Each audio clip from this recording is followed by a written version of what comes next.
Hello YouTube, this is Ross, and I'm going to show you guys how to make a really strong mid that sounds like this.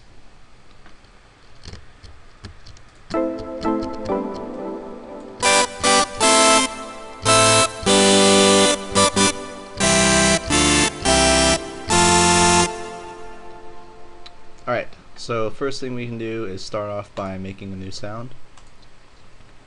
And turn on these three oscillators. And take oscillator 2, pitch that up, 12 semitones, and pitch the third one down 12 semitones. And let's hear what we have so far. Sounds like it, but it's not very strong. It's missing a lot of character. So we're going to solve that right now. Go to voicing. And this is where the magic happens. Turn voicing, the unisono, up 3. So we have 3 voices going on. And leave these the same. Turn on pan position. And you can do full invert or full. I'm just going to leave it there.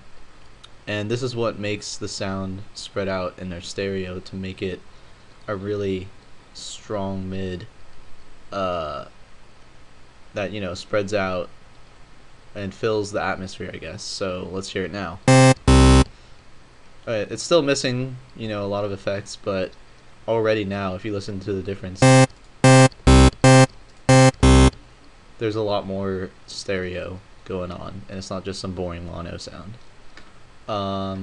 So second thing I'm gonna do is I'm gonna turn this down a little. It's gonna get pretty loud, about there. Turn up the high shelf to about there, because we want to hear some of those high point, or the high tones in our sound. And then the main thing about making some of our synths is we sometimes we want to emulate a real instrument, which is kind of the point of having effects and all these other things going on other than just oscillators, because otherwise it's just going to sound like, if you know, an artificial sound. So in order to make things sound more realistic and sound like real instruments, we have filters. I'm going to turn this off. We have filters to make, you know, the plucking sound, effects to make echoes and stuff. So we're going to start with low pass 4, turn that all the way down, this all the way down, and we're going to put envelope 1 on this cutoff here, and it's going to make the plucking sound. So if we look at it now, I'm just going to play some notes, and you're going to hear the plucking. So you can kind of hear the plucking there. I'm going to mute it just so you hear it again. Oh, whoops, there we go. That's what it sounds like without the plucking. So you hear the plucking kind of sound, and that's illustrated here by the envelope. So we want to make the build-up kind of sound. You know, when you turn up the cutoff, and it makes it build up more. So turn this level down to about there, and turn this level all the way down. So now if we hear it now, it's got that small kind of plucking kind of sound. And we want to now we should add some effects. Now we can add reverb, turn the size about there, density always all the way up, color all the way down, put that about, dry wood about there. Let's hear it now. Yeah, so that sounds a lot more more realistic, I guess, and spread out in your mixing space. And now we're gonna add delay, turn feedback about there, damp about there, and dry wet about there. And I'm just gonna leave these the same. You can tweak these yourself to be whatever you want, but I'm gonna leave those there. And so now if we play our pluck noise, you can hear it echo and reverberate because of our 2 effects. Okay, and lastly, oh, and I just want to make a couple tweaks, because now we want to turn that down to about there so that we don't have too much low going on when we make power chords, because that'll make it sound muddy. And the same thing for the high, but turn it down just a little bit. We don't want too much high going on. And now we can automate things. So we want to make that build up.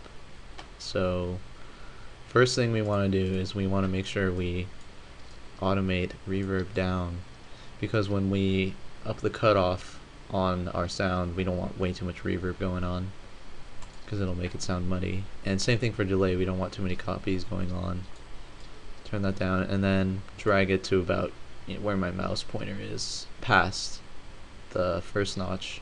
So it should be like right here if you imagined it. And now we're going to drag that there, macro 2 there, all the way up. Macro 2 here, drag that all the way to about there. Drag this macro to about there. And now, oh, forgot, put this on resonance there. And I always like to add bright noise to any of my mids to make them more full, about there. Cool. So now I'm going to label this cut off. Okay. And so now if we play some notes and I drag this macro cutoff knob up, it'll start to make that kind of building up kind of sound. The plucks will get louder and be less muted. So let's hear it.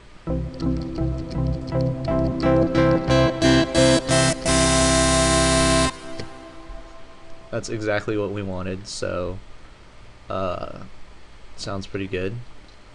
And one last thing that we can add is we can add our own vibrato, even though there's one right here. I like to add my own because then I can customize it past what this vibrato can and control it more. So take LFO 5, drag this all the way up, take it, put it on oscillator 1 and pitch it up 1. Oscillator 2, same thing. Oscillator 3, same thing.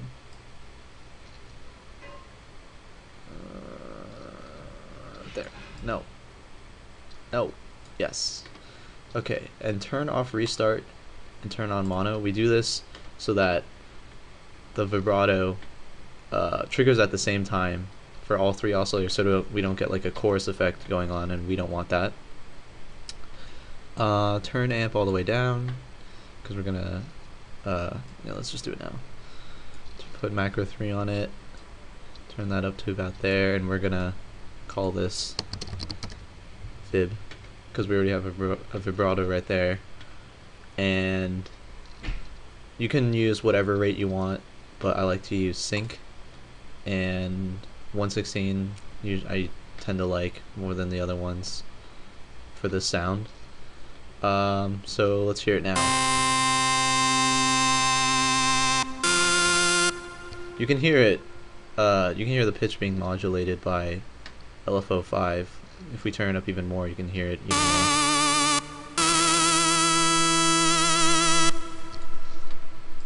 So that's a little too much for the sound, especially if we use this as a mid. So let's turn that down about there.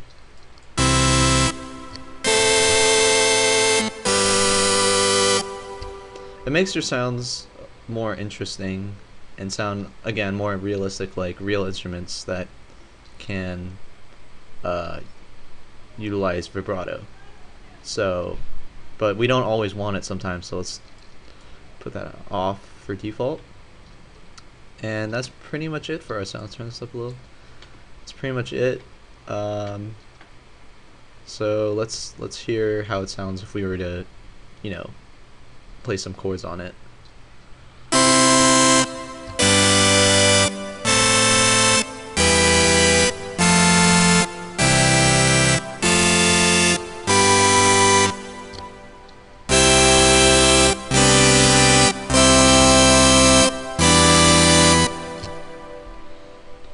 Alright, thanks very much guys, and subscribe if you liked this synth tutorial, because I will be making more.